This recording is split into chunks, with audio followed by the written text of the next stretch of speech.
Never what I wanted.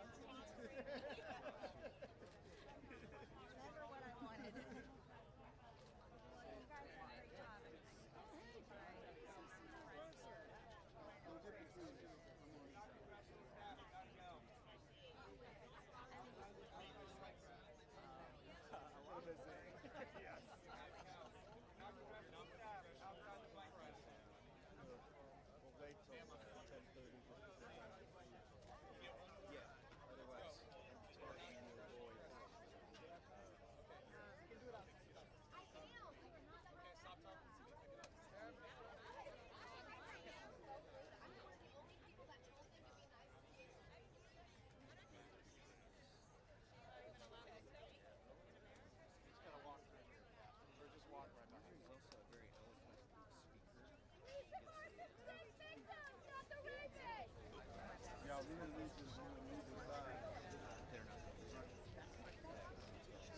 Actually, that's fine. Cat, just go to the cat. It's not happening yet.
Yeah, that's all.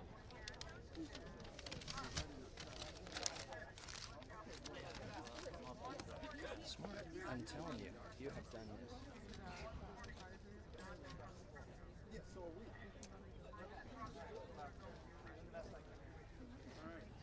She will introduce, I believe, attorney Brad Edwards. Or will you step I'll come back, but you can speak for, you and her can speak as long as you want. But then I'll come back and He'll come back after, so you don't have to introduce anybody. But I'll introduce. Perfect. Good morning, everybody. Good morning. Hello. Please, if we could, just out of respect for particularly the survivors who are going to speak, if we could have some silence. And if folks could just please calm down. People can speak when members of Congress are speaking. I just want to make sure that the victims and survivors are going to be heard today. I want to begin by thanking Brittany Henderson and Brad Edwards for their tireless work in the pursuit of justice. And I want to thank Sarah Drury on my team for working with them. Above all, I want to thank the survivors who are here today, whose courage and strength have brought us to this moment. I want to thank my co-lead, Congressman Thomas Massie, and Congresswoman Marjorie Taylor Greene for standing with survivors here today. Today, as you can see, we're united in restoring trust in government. We're here not as partisans, we're here as patriots. We begin the work of bringing this country together, progressives, independents, moderates, and yes, MAGA supporters, to demand truth and justice. A nation that allows rich and powerful men to traffic and abuse young girls without consequence is a nation that has lost its moral and spiritual core. Americans are asking a very simple question. How is it possible that in the richest, most powerful country in the world, there are corrupt special interest forces, both foreign or domestic, that are preventing the release, that have a stranglehold on our government and are preventing the release of the full Epstein files? There is something that is rotten in Washington. Less than 1% of these files have been released. We are demanding today on the discharge petition that all of the files be released. We know we have 212 Democrats and we have 4 Republicans, courageous Republicans like Thomas Massie, Nancy Mace, who was so emotional yesterday after talking to the survivors, Congresswoman Boebert, and Congresswoman Marjorie Taylor Greene. We need just 2 more signatures to force the release. So we gather here on the steps of the Capitol to confront these corrupt forces. Today we stand with survivors. We stand against big money. We stand to protect America's children. That is really what this is about. I now want to bring up my Republican colleague, Thomas Massie. He has shown so much courage, so much leadership. And I saw some people, I say the same thing about Marjorie Taylor Greene. She has shown so much courage on this issue. I saw some people when I was coming here calling her names. We've got to stop that. We've got to stop the partisanship on this issue. This is an issue where they both have shown real courage and leadership, and I appreciate them joining us today. Congressman Massie. I want to thank my colleague Ro Khanna for co-leading this effort to bring transparency and justice for these victims. I hope my colleagues are watching this press conference. I want them to think, what if this was your sister? What if this was your daughter? When these survivors speak, the Washington establishment is asking the American public to believe something that is not believable. They're asking you to believe that 2 individuals created hundreds of victims and they acted alone, and that the DOJ has no idea of who else might have been involved, that nobody else did anything that rose to a criminal enterprise. The American people know that's not true. Now, the Speaker of the House just offered a fig leaf to my colleagues. They're going to vote on a non-binding resolution today that does absolutely nothing. I appreciate the efforts of my colleague James Comer, who's leading the Oversight Committee. They may find some information, but they're allowing the DOJ to curate all of the information that the DOJ is giving them. If you've looked at the pages they've released so far, they're heavily redacted. Some pages are entirely redacted. And 97% of this is already in the public domain. So I'm calling on my colleagues. Be one of the next 2 who sponsors this discharge petition. I think it's shameful that this has been called a hoax. Hopefully today we can clear that up. This is not a hoax. This is real. There are real survivors. There are real victims to this criminal enterprise.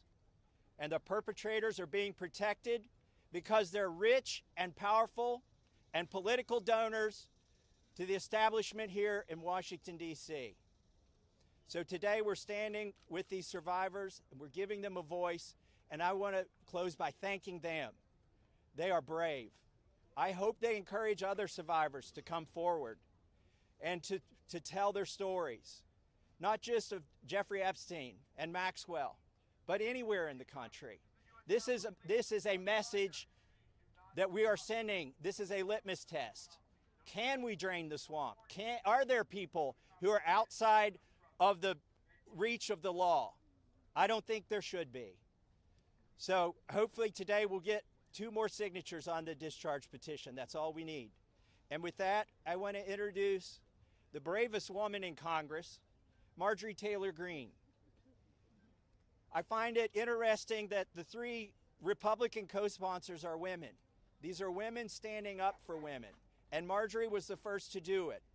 And I think she deserves all of our gratitude for breaking that barrier and leading the way for the other Republicans. Hopefully they can find their spines as well.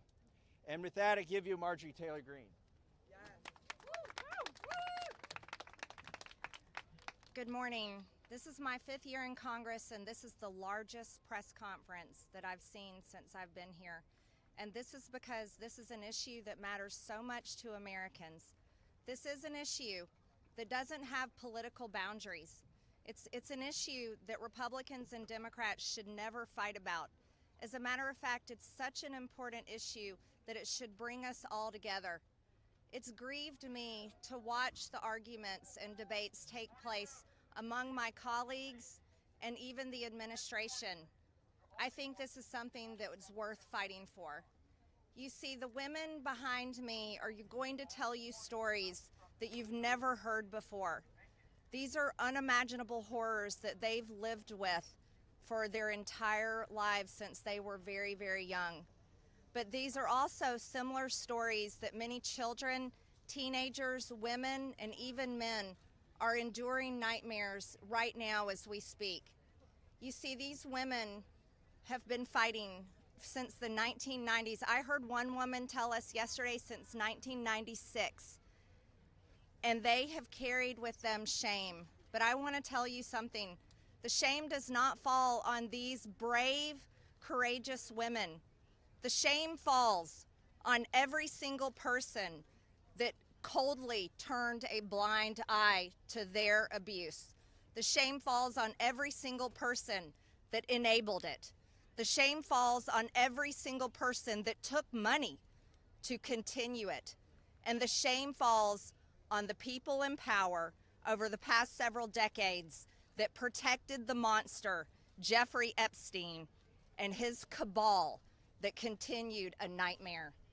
Those people deserve the shame.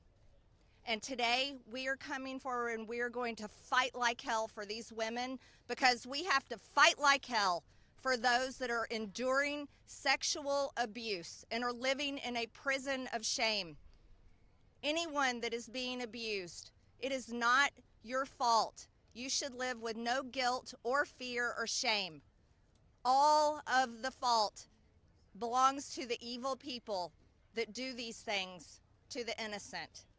This is the most important fight we can wage here in Congress, is fighting for innocent people that never received justice. And the women behind me have never received justice. And do you want to know why?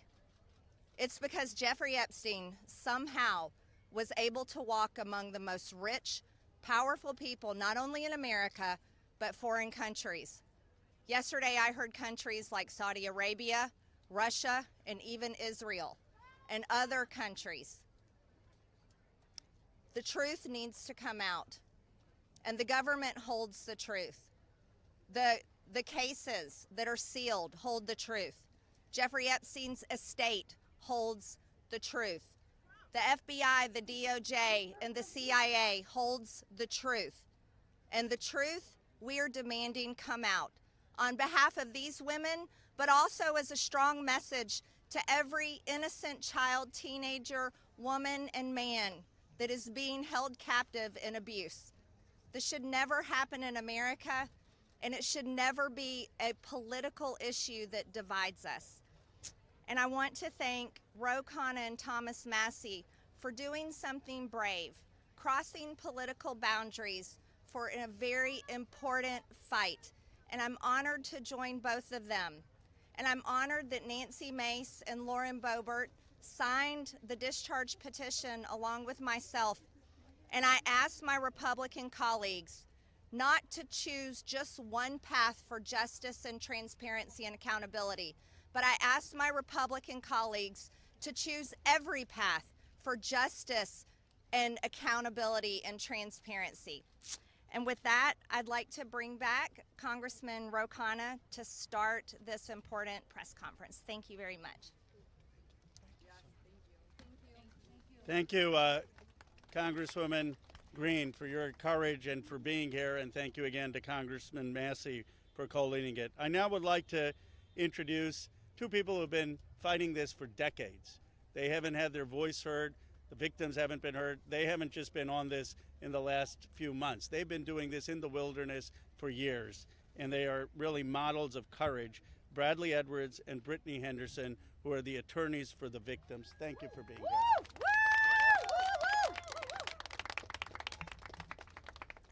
Thank you, Ro and Thomas Massie. I really appreciate you putting forth this discharge petition. It's tough to understand that we have to be here because this doesn't seem like a partisan issue. This is an issue, sex trafficking and sexual abuse transcends politics. We as Americans expect equal protection under the law, and there can be no doubt that Jeffrey Epstein received far greater protection than any of the victims that he abused for years. In 2008, Courtney Wild walked into my office because she was a part of a federal investigation into Jeffrey Epstein, where all she wanted was the government to talk to her. Little did she know the government had worked out a secret immunity deal for Jeffrey Epstein, and we had to file Jane Doe's versus United States of America to prove that Jeffrey Epstein worked out an illegal non-prosecution agreement with the government. That was 2008. It took us 10 years battling the government pro bono for the judge to ultimately determine that the victims' rights were violated. The government has mistreated them after Jeffrey Epstein mistreated them. We then filed civil lawsuits against Ghislaine Maxwell, which has resulted in her being in prison. Our civil lawsuits led to her prosecution. We filed lawsuits against Jeffrey Epstein, against his estate, and against two financial institutions, JP Morgan and Deutsche Bank, that proved that they knowingly provided the financial infrastructure for a sex trafficking operation. Unfortunately, all of the documents and evidence that we have worked so hard to gather hide behind protective orders, confidentiality agreements, and bank secrecy laws. That is why this discharge petition is so important. While we have seen the documents, you haven't. And when you see the documents, you're going to be appalled. And the American people deserve to see everything. When you sign this discharge petition, it should mean nothing is off limits. That means the documents in the possession of the CIA should be made available. Those in the possession of the FBI going back decades should be made available. The SEC, financial records in the possession of FinCEN should be made available. Everybody knows that evil flourishes in the darkness. Corruption flourishes in secrecy. It is time right now to make a difference for the women that are behind me right now. They have been courageous and fought through this whole thing. Whether you're a Republican or you're a Democrat, this one is an easy call. You're an American who cares about equal rights and equal protection under the law. If you care about these women, if you care about our country, and you care about this issue, this should pass with flying colors. I really appreciate everybody being here.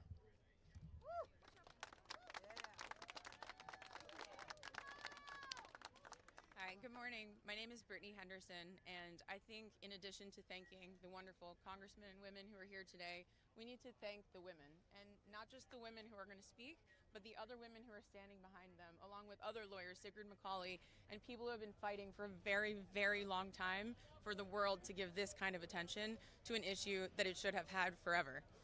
This administration has the opportunity to do what the past administrations did not do. This administration can either stand with the victims and stand for the victims, or it can continue to hurt the victims like has happened in the past. We aren't here just to ask for transparency, though. We're here, too, to ask for protection. The women here represent hundreds of other women who we have spoken to, many of whom were trafficked from other countries, from Eastern European countries where women don't have the rights that we have here. Women don't have the protections that we have here. And those women are terrified that their names will be released in these files. The government won't know that they're victims to redact and protect them. So we ask that you please, whoever is going to be in charge of redacting these files and in charge of this transparency, do it in a way that protects the women brave enough to be here, but also protects the women who are terrified that every day when they turn the TV on, something bad is going to happen to them in Ukraine, in Russia, in whatever country they live in, because no one is listening to them there. So thank you for being here, thank you for listening, and please protect these women while we seek transparency. Good morning. My name is Anushka DeGiorgio, and I stand before you today as a survivor of both Jeffrey Epstein and Ghislaine Maxwell. I want to thank Congressmen Massie and Khanna for their role in putting together this very, very important bill. Every day of this journey toward healing has come at a profound cost to my mental health. But I am here. I chose to come because this bill really matters. I speak today not only in service of my own recovery from trauma inflicted by Maxwell and Epstein, but to honor the lives, the courage and sacrifices of Virginia Giuffre, Caroline Andriano, and others who could not continue. Their voices mattered. Their stories must not be forgotten. Accountability is what makes a society civilized. Equal opportunity and equal consequence for all. Consequences are not about punishment alone. They exist to deter future harm, to protect vulnerable, and to set a standard of justice. If Ghislaine Maxwell were pardoned, it would undermine all the sacrifices I made to testify and make mockery of mine and all survivors' suffering. That is why the Epstein Files Transparency Act is so essential. It requires the Department of Justice release all the records related to Epstein and Maxwell investigations, flight logs, immunity deals, internal communications, and even the records surrounding Epstein's detention and death. And crucially, it forbids withholding documents simply because of embarrassment, reputational harm, or political sensitivity. This is about ending secrecy wherever abuse of power takes root. But transparency alone is not enough. Survivors need protection, resources, and legal support. If this Congress is serious about justice, then let this moment also affirm your commitment to provide victims with the legal aid they need to confront abusers, to navigate complex systems, and to reclaim their power. Transparency must be matched by support, or else too many victims will remain silent out of fear and lack of access.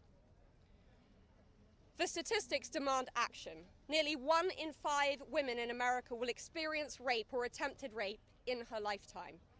Every 74 seconds, someone is sexually assaulted. Every 9 minutes, that person is a child. These are not numbers, they are people. They are your daughters, your sons, your constituents, your friends. Statistically, 1 in 5 of your families will face this nightmare. The days of sweeping this under the rug are over. We, the survivors, say no more. I want to help create a world where survivors of sexual abuse and abuse of power can come forward safely. And I ask Congress to join me in that effort, not only by passing this bill, but by ensuring that those who step forward have legal support to face their abusers and see justice done. When Judge Berman gave Epstein survivors the chance to finally speak, the world listened. After so many years, survivors were heard. That moment was historic, and so is this moment. For me, the turning point was when I had my daughter, and on the day she was born, I knew I had a responsibility to protect her and to protect all children. I have to use my voice, the voice that had been silenced by fear and shame for so many years. Make no mistake, My polished exterior is a shield hiding a wound that still bleeds. But through this wound, I have found purpose. To be part of lasting change in how we confront exploitation and abuse. And to be clear, the only motive for opposing this bill would be to conceal wrongdoing. You have a choice. Stand with the truth, or with the lies that have protected predators for decades.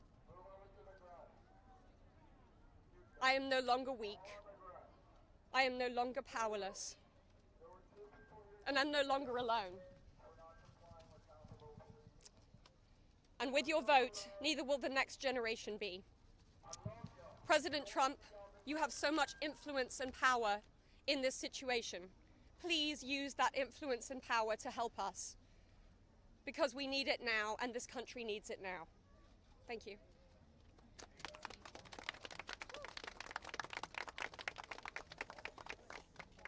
Hello. My name is Annie Farmer, and I was 16 years old when I was flown to New Mexico to spend a weekend with Epstein and Maxwell.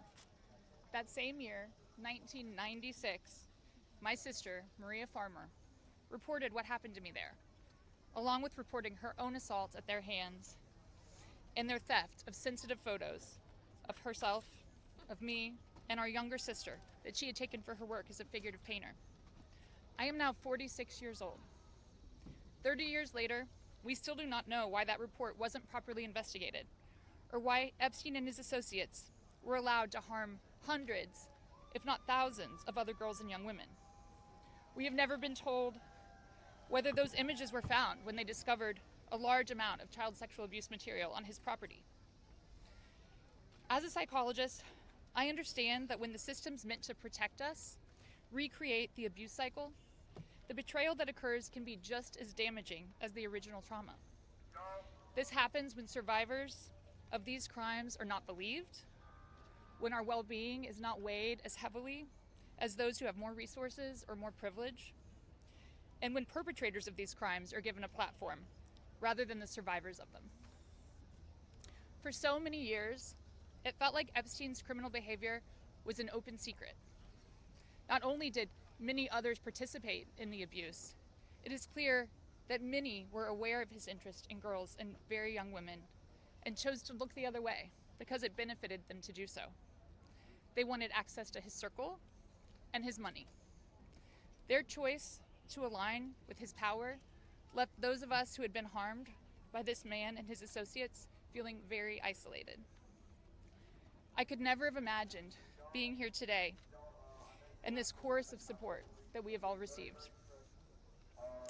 I have been sent so many notes and messages from people with no direct connection to this case who've expressed their solidarity with us. And I believe that is because, in part, as Anushka explained so well, this is an extremely widespread issue of child sexual abuse, of sexual exploitation, of sexual violence. This affects almost every family in some way. From my conversations with women in these last few days and from all of the support that we've received, it's very clear to me that we are not going away, we are not going to be quiet, and we are not going to give up. And I ask the American public to stand with us and not give up.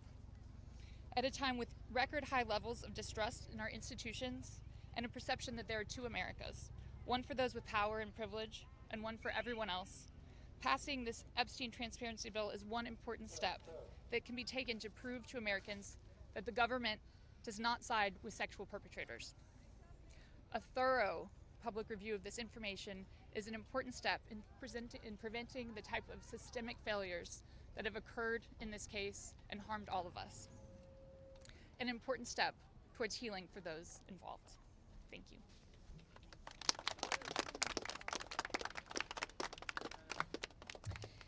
Hello, everyone. I'd like to say thank you, everyone, for being here today on this very powerful and special day for all of us here. My name is Marina Lacerda. I was minor victim 1 in federal indictment of Jeffrey Epstein in New York in 2019. I was one of dozens of girls that I personally know who were forced into Jeffrey's mansion on 9 East 71 Street in New York City when we were just kids. today is the first time that I ever speak publicly about what happened to me. I never thought that I would find myself here. The only reason that I am here is because it feels like the people who matter in this country finally care about what we have to say. As an immigrant from Brazil, I feel empowered knowing that the little girl struggling to get by at 14 and 15 years old finally has a voice. For the first time, I feel like I matter as an American. I was only 14 years old when I met Jeffrey. It was the summer of high school. I was working 3 jobs to try to support my mom and my sister when a friend of mine in the neighborhood told me that I could make $300 to give an older guy a massage. It went from a dream job to the worst nightmare. Jeffrey assistant Leslie Groff would call me and tell me that I needed to be at the house so often that I ended up dropping out of high school before 9th grade. And I never went back. From 14 to 17 years old, I went and worked for Jeffrey instead of receiving an education. Every day I hoped that he would offer me a real job as one of his assistants or something important. I would finally have made it big, as, like we say, the American dream. That day never came. I had no way out. I was, until he finally told me that I was too old. There are many pieces of my story that I can't remember, no matter how hard I try. The constant state of wonder causes me so much fear and so much confusion. My therapist says that my brain is just trying to protect itself, but it's so hard to begin to heal knowing that there are people out there who know more about my abuse than I do. The worst part is that the government is still in possession right now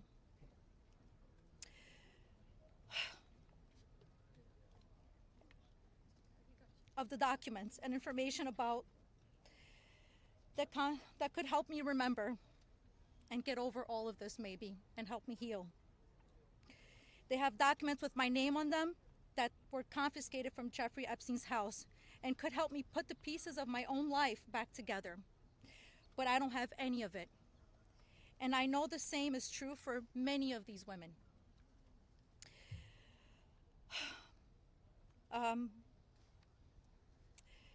We are here to support this bill today, not only for transparency, but for the American people.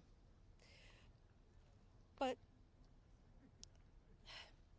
if the government is going to release these documents to the public, describing the crimes committed by Jeffrey Epstein and others, the least that they can do is give me my documents that they have about me.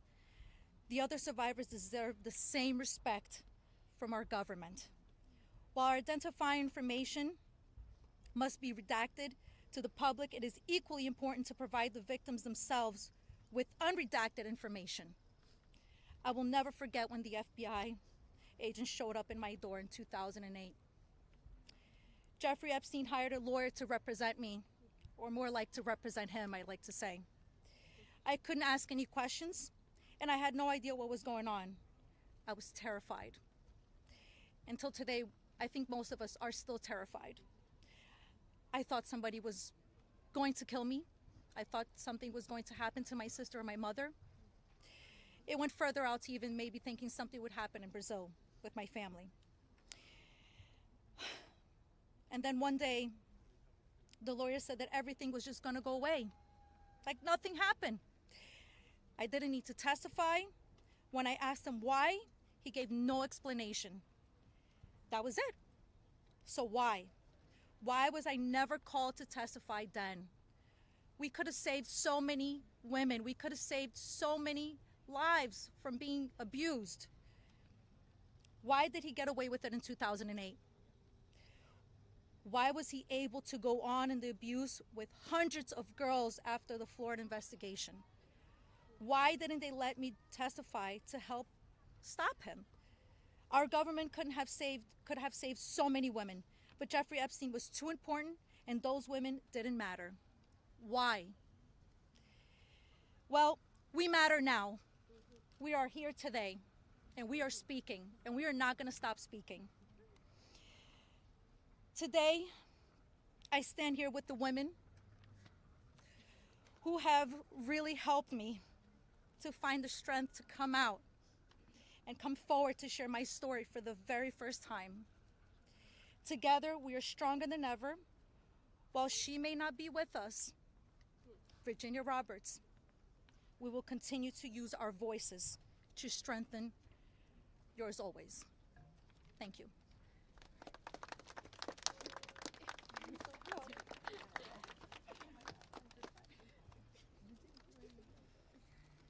Hi, my name's Courtney Wild. I just wanted to take a second and just have a moment of silence for all the women survivors that aren't here with us today, that passed away due to anxiety, depression, trying to keep up with this case. A moment of silence, please.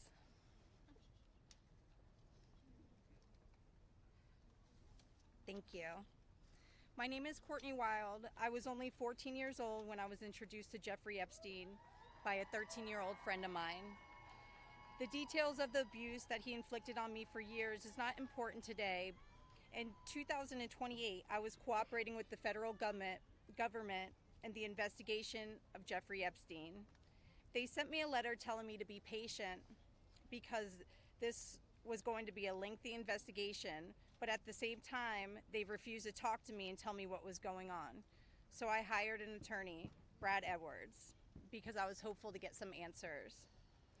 When I walked into his office at 19 years old, Brad sued the government for refusing to tell me what was going on under the Crime Victims' Rights Act. The only reason anyone ever found out that the government had already given Jeffrey Epstein immunity through the non-prosecution agreement was because our lawsuit forced the government to tell us. Otherwise, nobody would even know that today. Sometimes it's hard to believe that I had to sue the United States just to learn that my abuser was given immunity. I started as Jane Doe, but I decided I was proud enough to take on our country, and I was on the right side of history. We fought the government for 10 years to prove that the government violated our rights as crime victims and the crime victims' rights in order to protect a pedophile. We had to win the 11th Circuit Court Appeals to force the government to turn over thousands of pages of emails between Jeffrey Epstein and the government. The government worked very hard with Jeffrey Epstein to violate our rights. Why? Why did the government work so hard to protect Jeffrey and not so hard to protect me and my other innocent friends? Why was Jeffrey so important to the government, and why was I so insignificant? Why did nobody but our lawyers care before now? It seems people have only started to care because of Twitter and politics. But I would like to say this has nothing to do with politics. This is not a blue thing or a red thing. This is an everyone thing. We can all agree on this. The injustice that has happened here. Multiple, over and over. Everybody that talks about this just seems to make it worse. We need transparency. It's time for us to see beyond the curtain. Why was Jeffrey Epstein so protected? Who is still being protected? And who protected them all, so the world can understand how Jeffrey was able to abuse so many of us for so long. I was lucky to have Brad Edwards, Brittany Henderson, and Paul Cassell take on my case pro bono and fight fearlessly over 20 years' time. I would like to thank them, and I'd also like to ask the Trump administration to please sign off on the Crime Victims' Rights Reformed Act, the Courtney Wild Crime Victims' Rights Reformed Act that's we're trying to get passed here, so we can close the loopholes in the CVRA case that Epstein's attorney used to their benefit to get away with this. Thank you so much.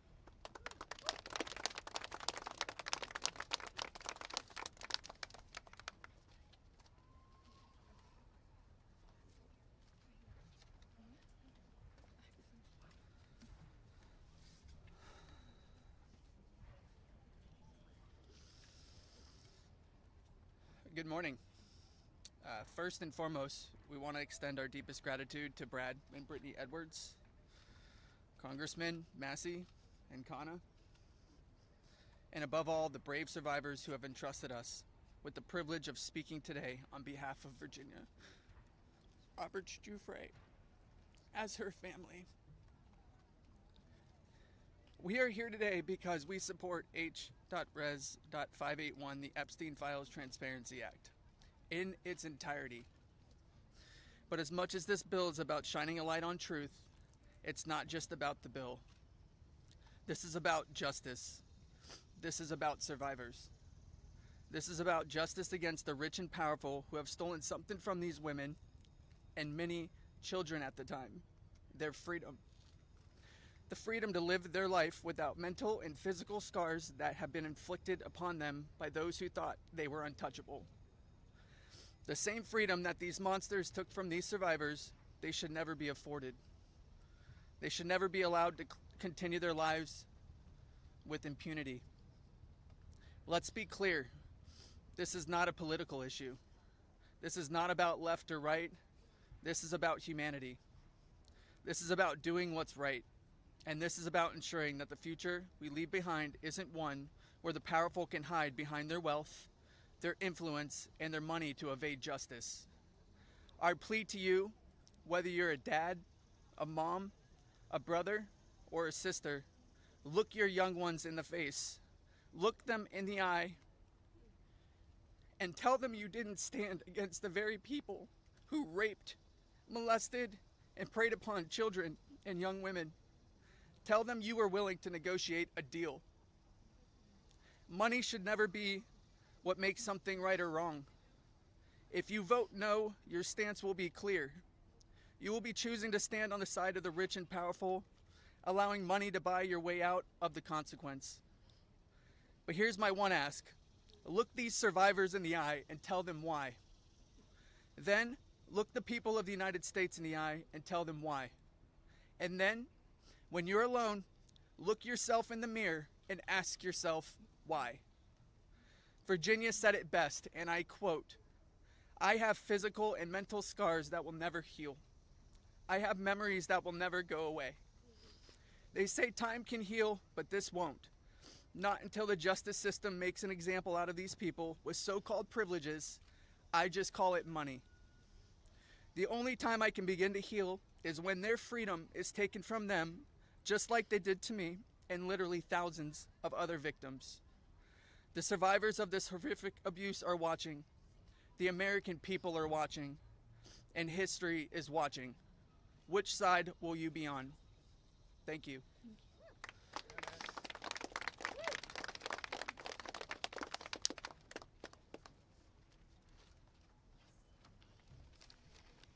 Hello, my name is Jenna-Lisa Jones, and I was only 14 years old when my friend brought me over to Jeffrey Epstein's house in Palm Beach in 2003. I had a terrible home life, but I was such an innocent kid then. I always did my best in school, and I had such a positive outlook on life. Until that day that I met Jeffrey, I have never been more scared in my life than I was that first time that he hurt me. I remember crying the entire way home, thinking about how I couldn't ever tell anyone about what actually happened in that house. This guy was so rich and had so many pictures with so many famous people, and no one would have ever believed me if I told them. I want to thank Congressman Ro and Congressman Massie for having me here today. It was really hard for me to find my voice and to become strong enough to speak about my abuse. I didn't come forward until 2019, and even then it was like I was afraid of a ghost. I know that I was just a little kid, but sometimes I still feel like it is my fault that this happened. Being given the opportunity to speak at the United States Capitol building about something that is so important, not just to me and the women before you, but to the entire country. Together, we can finally make a change. And that is thanks to the people like these two congressmen and their teams who actually care about the victims. If you are a member of Congress and you are listening to all of us speak here today, please really listen to us. Please vote for this bill to be passed. Please recognize how important it is for transparency relating to Jeffrey Epstein. Whether you are a Democrat or a Republican, this does not matter. This is not about sides. You are an American, and you are a person who has chosen to serve in an elected position to stand up for those you represent who cannot always stand up for themselves. We are those people. We are the Americans that you promised to protect, and we need your help. Please, President Trump, pass this bill and help us. Make us feel like our voices are finally being heard. Thank you.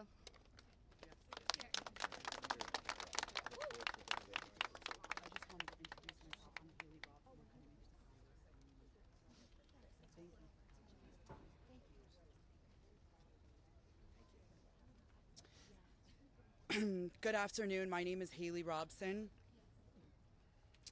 I was a 16-year-old high school student athlete who made good grades and had high aspirations for college when I was recruited and asked by a classmate of mine alongside with a 20-year-old male if I wanted to give an old rich guy a massage. But what high school girl would not want to do that? That day changed my life forever. And when I got into the massage room, Jeffrey Epstein undressed and asked me to do things to him. My eyes welled up with tears, and I have never been more scared in my life. When it was over, he paid me $200 and requested in exchange that I bring a girl each time to make another $200. I told him I did not want to do that, and then he gave me an ultimatum. Either you come here and massage me when I call you, or you bring me friends of yours to massage, and I will give you $200 per girl for each time she comes. I felt and hoped to never hear from him again, but he called me every day. He was so wealthy and powerful, and he would not let me go. I felt I had no choice. If I disobeyed him, I knew something bad would happen. So knowing I did not want to be sexually abused,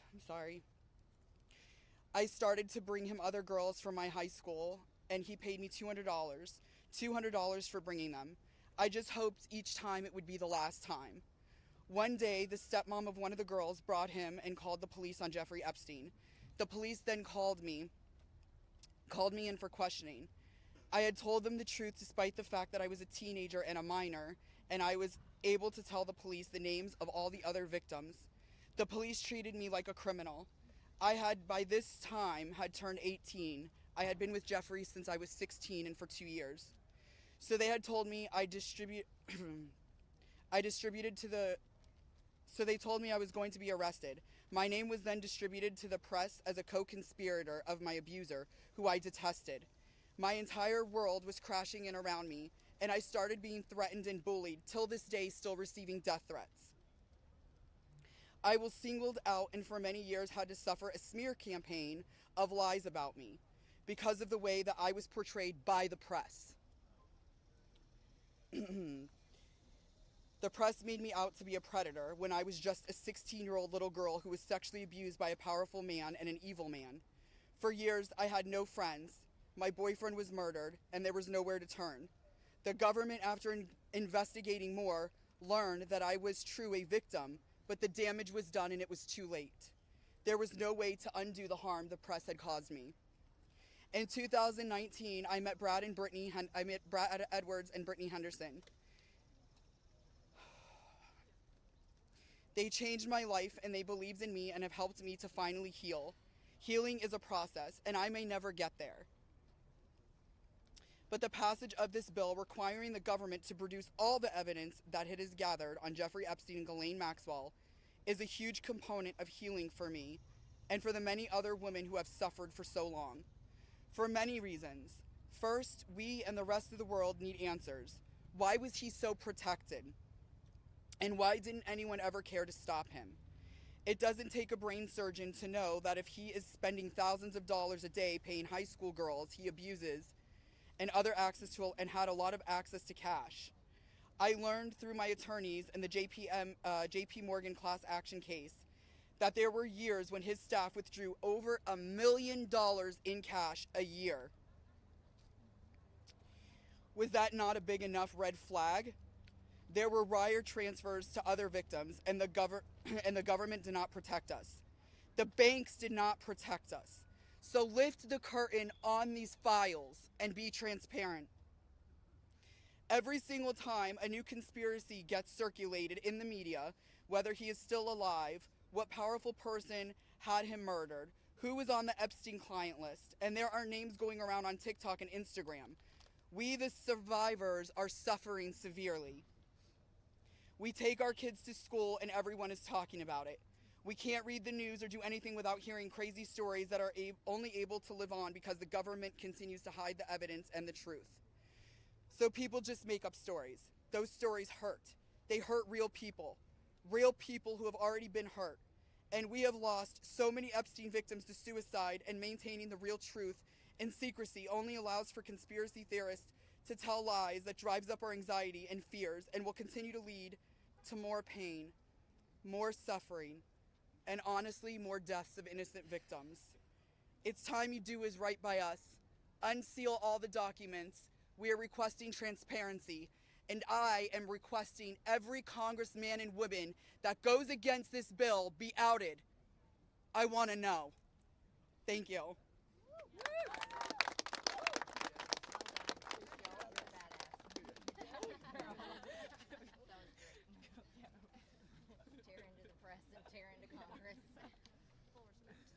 Hi there, my name is Lisa Phillips, and I'm the host of a award-nominated podcast called From Now On, a platform supporting survivors.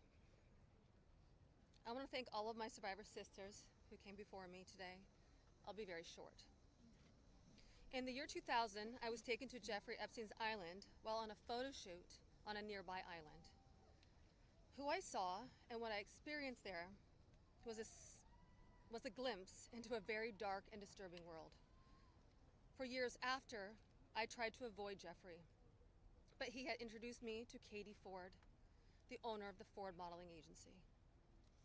Epstein's reach went to the very top of fashion, arts, and entertainment. This did not just happen to underage girls in Florida. In New York City, hundreds of young, ambitious women were abused by him. Epstein was not just a serial predator, he was an international human trafficker. And many around him knew, many participated, and many profited. And yet, he was protected. So I stand here today for every woman who has been silenced, exploited, and dismissed. We are not asking for pity. We are here demanding accountability, and I'm demanding justice. Congress must choose. Will you continue to protect predators, or will you finally protect survivors? And also, I would like to announce here today, us Epstein survivors have been discussing creating our own list. We know the names. Many of us were abused by them. Now, together as survivors, we will confidentially compile the names we all know, who were regularly in the Epstein world. And it will be done by survivors and for survivors. No one else is involved. Stay tuned for more details.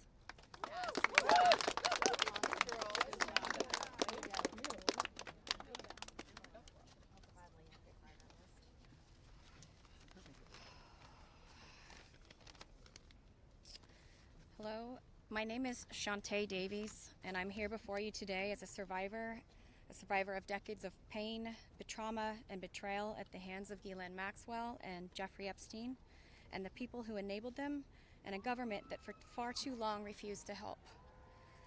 In 2002, I was living in California, a young woman with high aspirations of becoming an actress. I was already beginning to make a name for myself in the industry. A person I trusted, someone I thought was a friend, invited me to meet a powerful woman who could help advance my career. That woman happened to be Ghislaine Maxwell.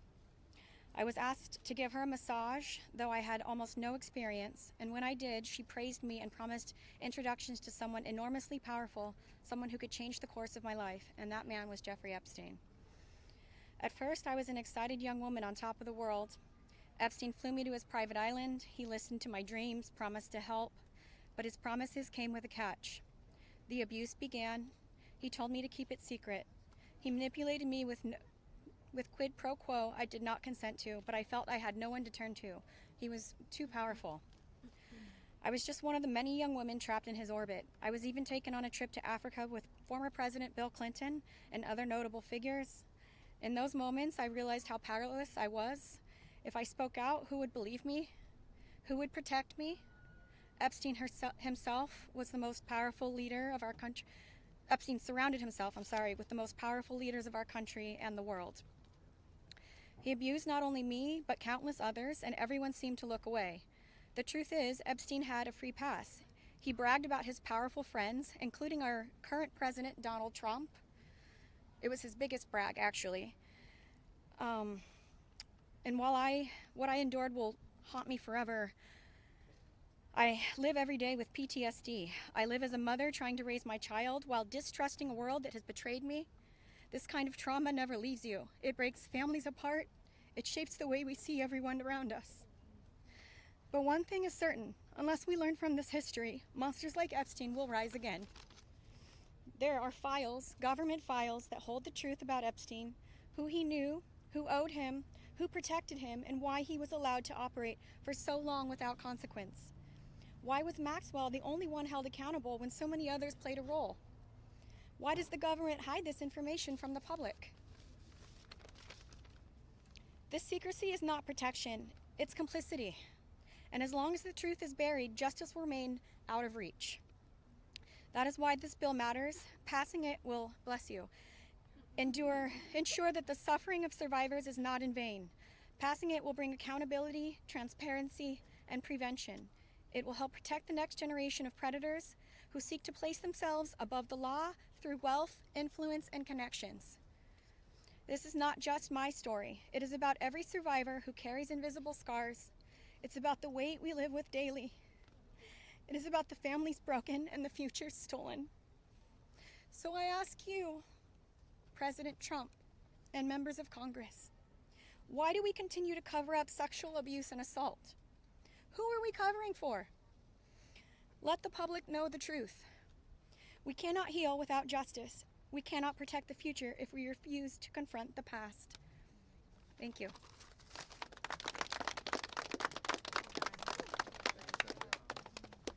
Let's just give a round of applause for all the courage and strength that the survivors have shown. We now will take a few questions. You can always get Congressman Massie, me, or Congresswoman Green in the hallways and other places. If you have questions for us, that's fine. But I wanted to see first if you have questions for the lawyers and the survivors, and Brad will facilitate any of the questions to the survivors. Yes. Yeah, this question would be for the survivors, Mr. Edwards. The president has said that this Epstein issue is a hoax, is the words that he used. Can we get your reactions to what you think when you hear him say that? I'll answer that. Mr. President Donald J. Trump, I am a registered Republican, not that that matters because this is not political. However, I cordially invite you to the Capitol to meet me in person so you can understand this is not a hoax. We are real human beings. This is real trauma.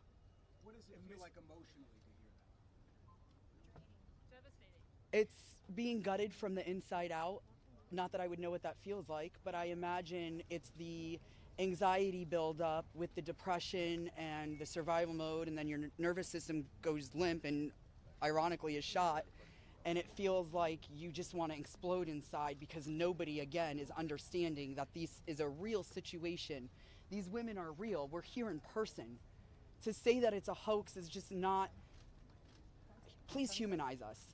I would like Donald J. Trump and every person in America and around the world to humanize us, to see us for who we are and to hear us for what we have to say. There is no hoax. The abuse was real. Now, what goes on behind closed doors, I can't speak for that. What happens around the world politically, I cannot speak for that. But I am here with all of these women, including our attorneys, and I would be more than happy to meet with him, and I will meet him halfway. Ms.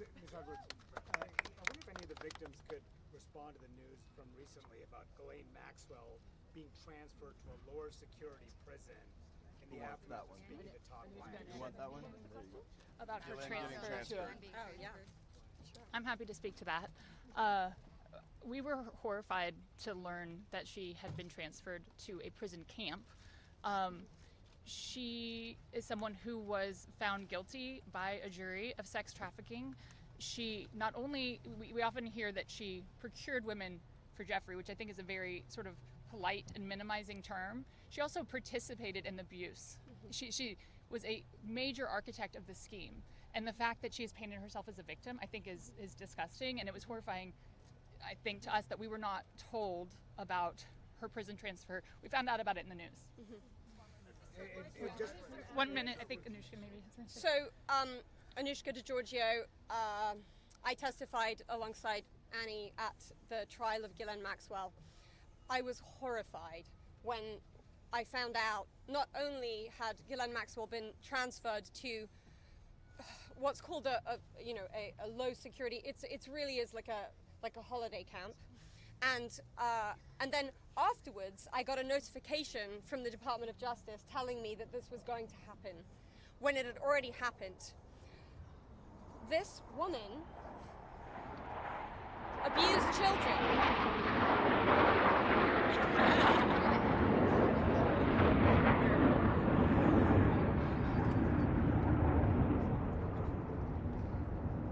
I was abused by Jeffrey Epstein and Ghislaine Maxwell for over 10 years. Ghislaine Maxwell was present for some of my abuse at the hand of Jeffrey Epstein. She was present, she was complicit, she was enabling, and it is appalling and disgusting. And it's one of my worst nightmares that she not only be transferred, but at the possibility that's very much going around that she might be pardoned. This is not okay, guys. This is not okay. And I just want to add that I think it sends a very dangerous message to our country, to the young people in our country, that someone that we all know is aware of these crimes could be given a pass. And just for the last one, the last survivor who just spoke, the last survivor who just spoke, she said that Epstein would brag about her relationship with Donald Trump. Could she please elaborate about that? Shante. To the microphone. Get close. Yeah, I did say that.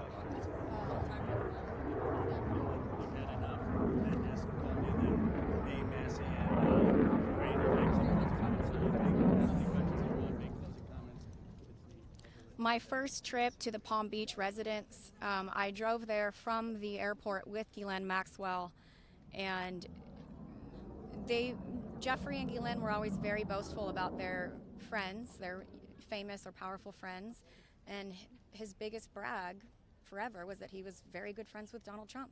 He had an 8x10 framed picture of him on his desk with the two of them. Like, they were very close.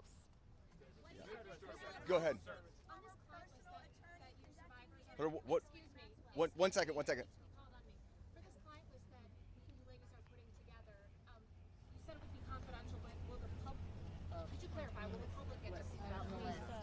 So Lisa, what's your envision here? Is it going to go to the public or just amongst the survivors? No, we're reaching out to survivors that are scared. So come on up. We're reaching out to survivors that are scared to come forward and that also know who they were trafficked to.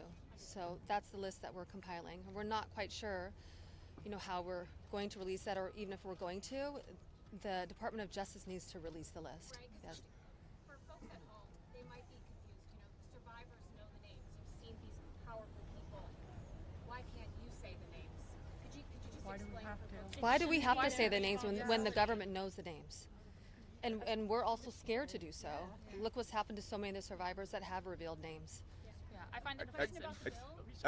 I think it's also worth saying that having represented, I think, between our firm and Boyce Schiller, hundreds of victims, and we've talked to them about the various people that they were farmed out to. So we've created somewhat of a list. Most of these individuals, the victims, are very scared to say these names because they could get sued, they're going to get attacked, and nobody protected them the first time. And that was against one person. So is there a list? There is a list, but just to dispel kind of the common theme here, every one of these women was abused by Jeffrey Epstein, and his scheme was to personally abuse women. When they reached a certain age, he did farm a section of them, some of them, out to some of his friends. That doesn't mean all of his friends. With that said, I'm more than happy to assist in helping create the list behind the scenes and see what we do with it. But if someone's interested, Go ahead. Hold on. I think if someone's interested in prosecuting, they may have something different to say about sharing a list, but they're not sharing a list for nothing to happen, and that's the experience that they've had for all of these years. Yeah, go ahead. Thank you all. We're waiting to see the fate of this discharge petition right now as we're here. The speaker and others have said that the people he met with yesterday had concerns about your names being released if this bill were passed. And some people I talked to today are not signing the discharge petition because they say you don't want them to. Can you clarify if that is accurate? Do any of the survivors here not want the bill to pass? First of all, our legislation, Ro Khanna and I went through this. We talked about this, and we were very careful to make sure that there is an exception so that personally identifiable information, not just their names, but anything they could be identified by, would not be disclosed. And can you speak to that as survivors yourself? I think all of them are on the same page, that they want everything released. Want the bill to pass. Yes, they unequivocally redact personally identifying information and release everything else. Mr. Edwards. Okay. Mr. Edwards, thank you. Uh-oh. Yeah, sure. Marina, you have stayed silent for so many years. Today, this is the first time, if we understand correctly, you have never before gone public with your story and to share this. Can you help us understand why today, why now, and why here? Well, it is not okay for us to be silenced, and it's not okay for Jeffrey Epstein and everybody else to be put on a pedestal. I think everybody needs to hear from us because we know what went on, right? And there is not only me who's been silenced, there are hundreds of women that are silenced. My hope is to stop this abuse for the future, right? For people that are coming up, for women. My daughter, for example, these women have daughters. They most definitely don't want that anymore. And I think mainly this is therapy for all of us too. You know, we want to be heard. Nobody also has never asked me to speak. That's also another thing. So I can say for all of us here, we are here. We want this bill to pass. It is very important. Okay, and we need transparency. We are tired of looking at the news and seeing Jeffrey Epstein's name and saying that this is a hoax. We are tired of it. We are done. We're not going to be silenced, and I hope that my voice will bring other survivors and other victims to come along and speak up so that we can be more of a stronger voice and louder. And so what is your message to President Trump on this? Listen, I don't want to send a direct message to him. I'm already scared enough. Yeah. Just pass the vote. Listen to us. This is not a hoax. Like, it's not going to go away. And like I said on my speech earlier, we're not going to be silenced anymore. We will be speaking moving forward wherever we need to be. We will be, and we need to pass this. Go ahead. Thank you, sir. Jordan Conrad from Gateway Pundit. For years we've heard that there's an Epstein client list or some kind of list. Now we hear from DOJ that there's no list. Question for all the victims. What do you guys think? I know you're working on your own list, but do you believe that Jeffrey Epstein had a list? Yeah. So there's not a list. Yeah. So here's what it was. Just like you heard everybody today, Jeffrey Epstein created through an organization that of enablers, of people that were on his payroll. It was a complicated scheme where others should still be investigated because they helped to enable him and operate this scheme. Without those people, he could not have done this. But the purpose was for him to personally abuse people. With that being said, certain of his friends, he farmed out certain of the women that he was exploiting too. But that wasn't the primary purpose of that scheme. And I don't think he wrote the names of those people down. There's not a list of, hey, here's all of the people that I sent females to. That's just not how that organization worked. Mr. Edwards, Agreed? Is there any evidence that Jeffrey Epstein was involved with or tied to the CIA or a foreign intelligence operation? I think that the safest thing for me to say is all files should come out, whether it is for this with the CIA, FinCEN, SEC, FBI. I'm not just making these up haphazardly. I'm giving you a roadmap where to look. So if this bill Go ahead.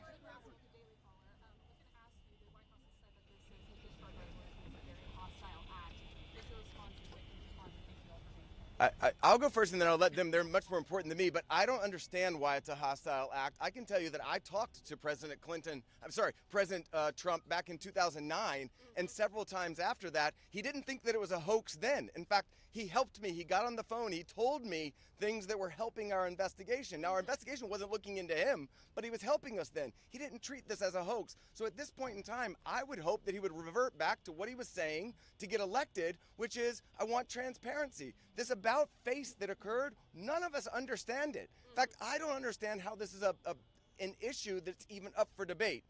How do you not stand behind these women after you've heard their stories and know that hundreds of them were abused, and it was only because files are being kept in secrecy? The world should know who he is, who protected him, and the other people that are out there to be investigated need to be investigated. Good. Are there any people who are currently serving in government who are named, who you know of, are in these files, who you had relations with? Anything of that sort, who Jeffrey Epstein connected you with? Are you willing to say yes or no? I don't think I can answer that.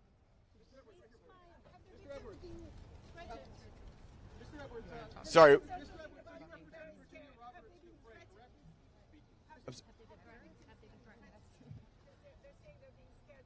I think she's referring to my speech. Hi, Anushka DeGiorgio. I have been threatened. I was threatened by phone. My daughter was threatened when I was volunteering to participate in, by means of being a witness in a civil lawsuit that Virginia Giuffre was bringing against Ghislaine Maxwell. I have been followed. I have been stalked. I have been followed not only by journalists, but by people who do not get out of the car and do not try and talk to me and just drive behind me as I drive my daughter to school. So the fear is very real for us.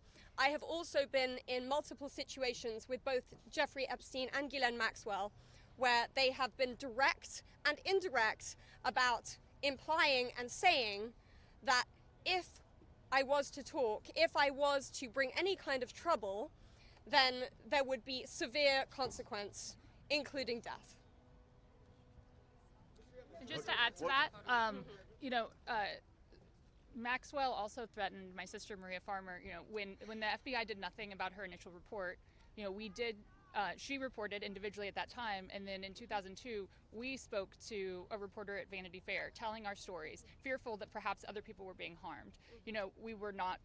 We believed that was going to make a difference. We believed that would be put in print, and that story was crushed. And it was because of their power, and the message that we got from that was direct threats from Maxwell to my sister about her well-being and her safety and that of our family. So I think many people have similar stories of threats. That has been a very real part of this case. Go ahead, over here.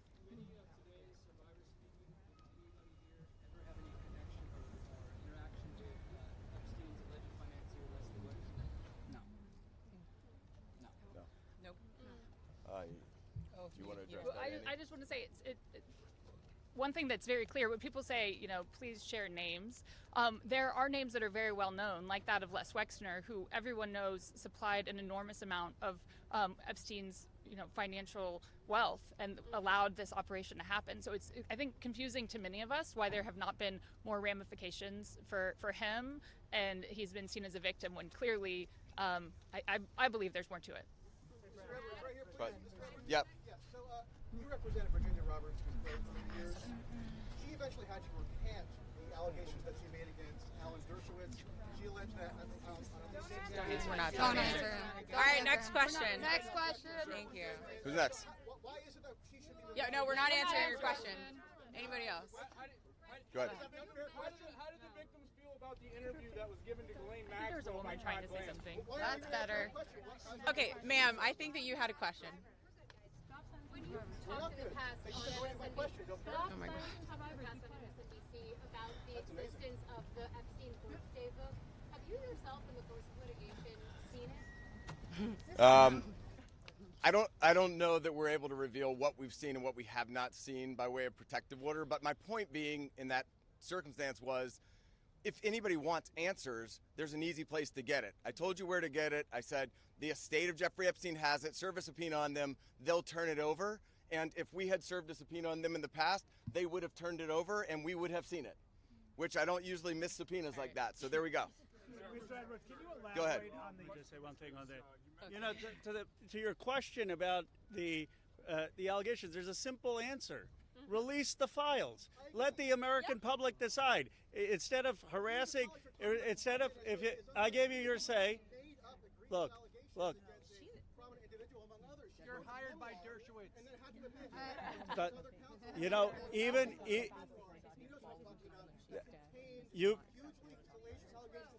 you've been heard. And even Alan Dershowitz says release the files. Release the files. That is the answer, and that's what we're here for. And that is the. Yeah. You gotta go. You gotta go. Can you elaborate on the Sorry. One second. Yeah. You said that Donald Trump gave you help in 2009. Can you elaborate on your interactions with Donald Trump back in 2009? And for any of the victims, they didn't ever see the president, well then not president yet, but they never ever see Trump with Epstein in any way. I don't know who's. I don't think that we can answer that question. Did anybody see Trump with Epstein back then? This is really not a political thing. We want the passage of the bill, and this is not to call out President Trump. My point was that he was friendly back then, did not think that it was a hoax, and was trying to help. And now it seems like all of a sudden somebody's in his ear and he's not. So I'm hoping he'll come back to where he was back in 2009, be on the side of the victims and stand with us. On the passage of the bill, go ahead. Do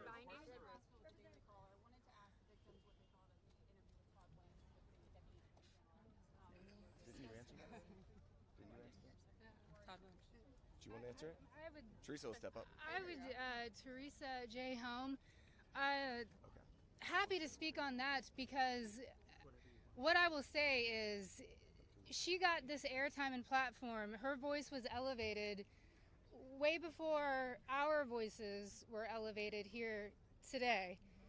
And that same calm, manipulative voice that she had so polite there that day with Todd Blanche was the same polite, coercive, manipulative voice that I heard as she was grooming me to then send me off to the home of Jeffrey Epstein where he would assault me.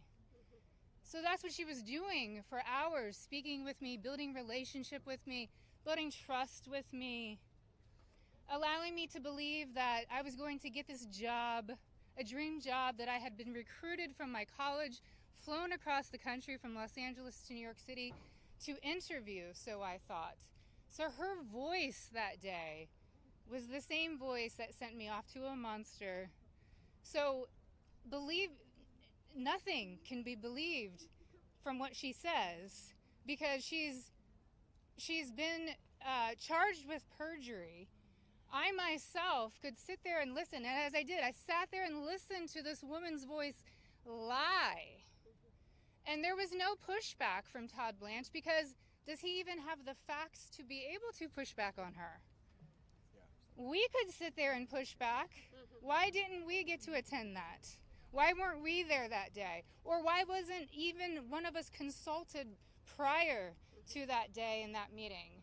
And why on earth has she been moved from Florida to her, it basically is a prison spa. I mean, let's be real. None of us were consulted. I found out, just like everyone here found out, through the media, through all of you.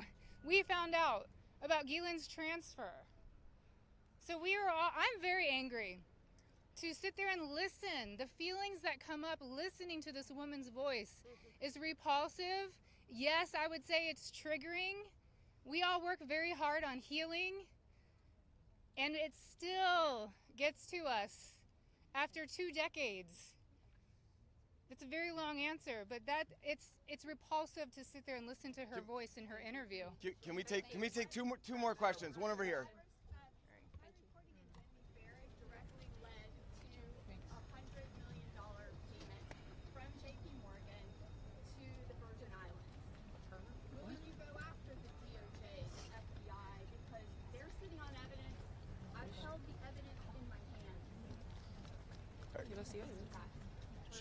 I think that there's nobody that's immune from us going after them if there's a legitimate action to take. So to the extent that evidence exists, then show it to us, and we'll help in every way we can. We stand with the victims. Okay.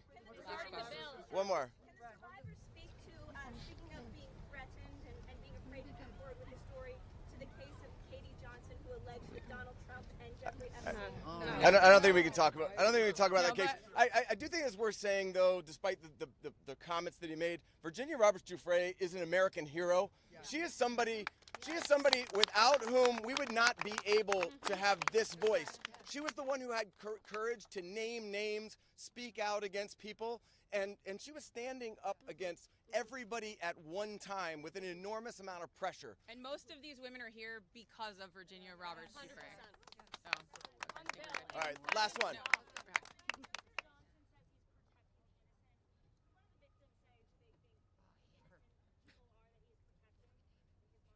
Clearly not us.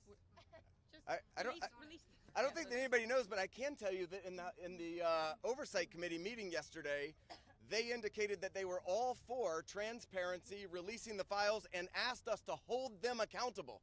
Isn't that right? Yes. They said hold them accountable, so we intend to hold them accountable. That's up to them.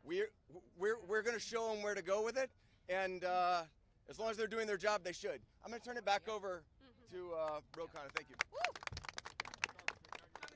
Let me just say this. Let me say this. I think the people back who are testifying here today or speaking out today, they are American heroes. Let's give them another round of applause. And you say, look, Thomas, Marjorie, and I, we're huge believers in the First Amendment, and we believe in free speech, and we take abuse all the time. But you see, you see why it's so hard to do what they have done, because they come forward and you subject yourself to national scrutiny and national questioning. And I just want to say from the bottom of my heart how appreciative I am and how proud I am of what you've done today. You've made a big difference. Before I bring on Marjorie and then Thomas will have the last word, I want to summarize three basic things that I heard from the survivors. First, they want to know why our government covered up for someone rich and powerful.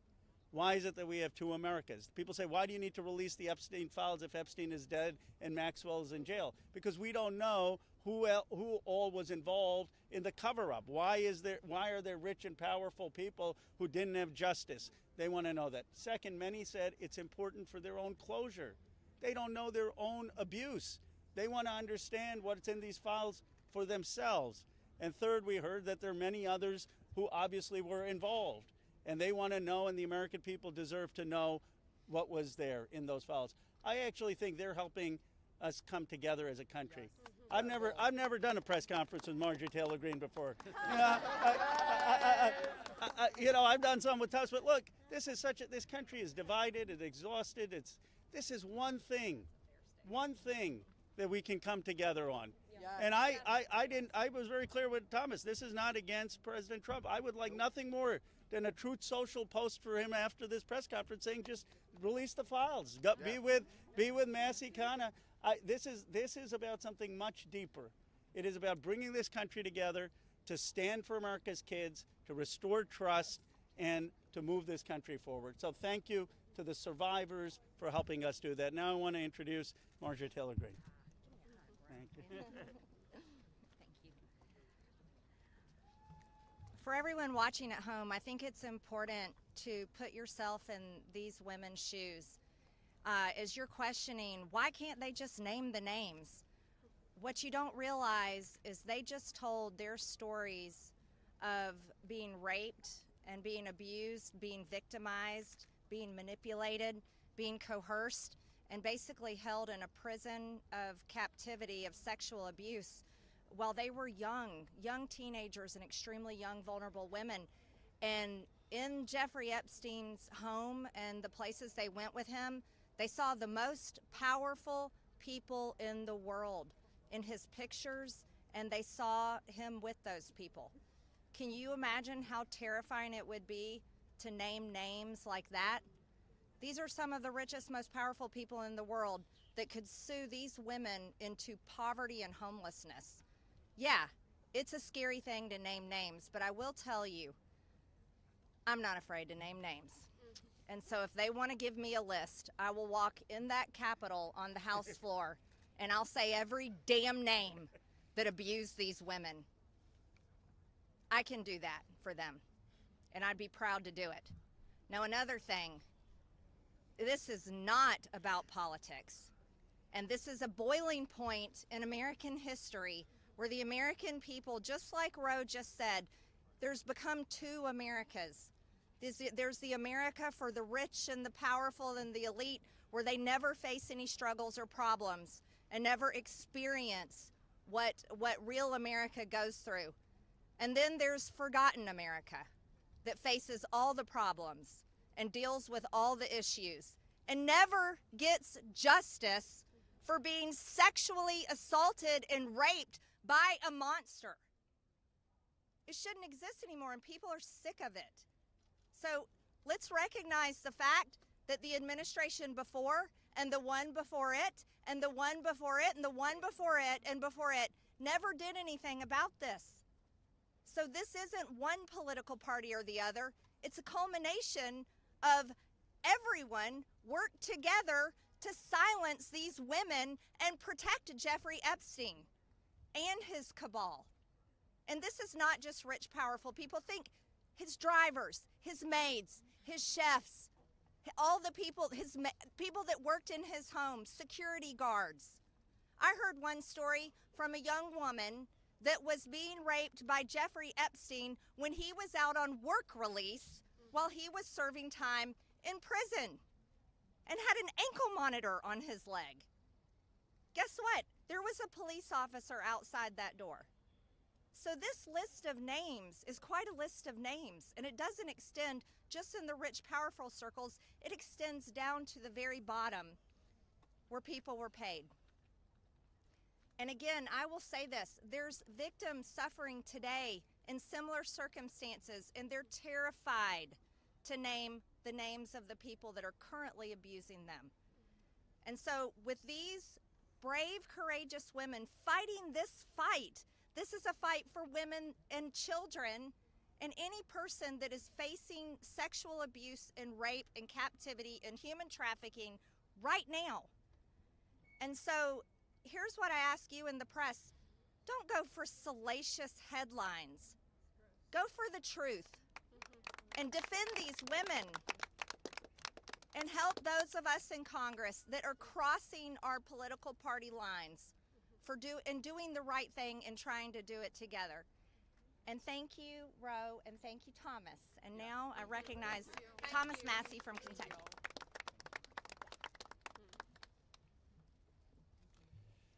Well, there's three branches of government, and we're supposed to keep each other accountable. And that's what we're doing here today in the People's House. We're standing in front of the People's House with real people, not a hoax. And they've told their story. We wanted to give them a platform to speak, and they've had it. They stepped up, and they were brave. But I also today hope that they would persuade my colleagues to join this effort. But I found out something today that happened that I wasn't expecting. They persuaded me to fight even harder. I'm not going to give up. And I want to end with this call to action. First, a call to action to my colleagues who, just an hour before this press conference, were prepared. They were given a fig leaf. We'll put a resolution on the floor so that you can say that you voted to protect the survivors. Their resolution doesn't really do anything. And that's the oldest trick in the swamp. When you want to kill the momentum, when you want to kill initiative, you introduce a placebo, a different bill that does nothing, and then try to pull the wool over the eyes of the American people. That's not going to happen this time. We demand real accountability. I encourage my colleagues, please, there's over 200 Republicans who have not signed this discharge petition. We only need 2 of them to sign it, and every Democrat will sign it, and that will get us the number we need to force this vote, to pass a law, not a polite request to the DOJ to police themselves. No, we need legally binding legislation to force that to happen. And my main call to action is to the people watching these live feeds that are going through these cameras right now. Congressmen, listen to you. light up their phones, burn down the phone lines here in Washington, D.C. Ask them the questions that wanted you to ask them. Why won't you be for transparency? Accept their answer that the bill has a flaw or that the survivors don't want it. We know that's not true. They wouldn't be fighting it so hard in this town if it wasn't the real bill. So with that, please call your congressman. Tell him or her to get on this bill and to stand up for these survivors. Thank you and God bless. That's the end.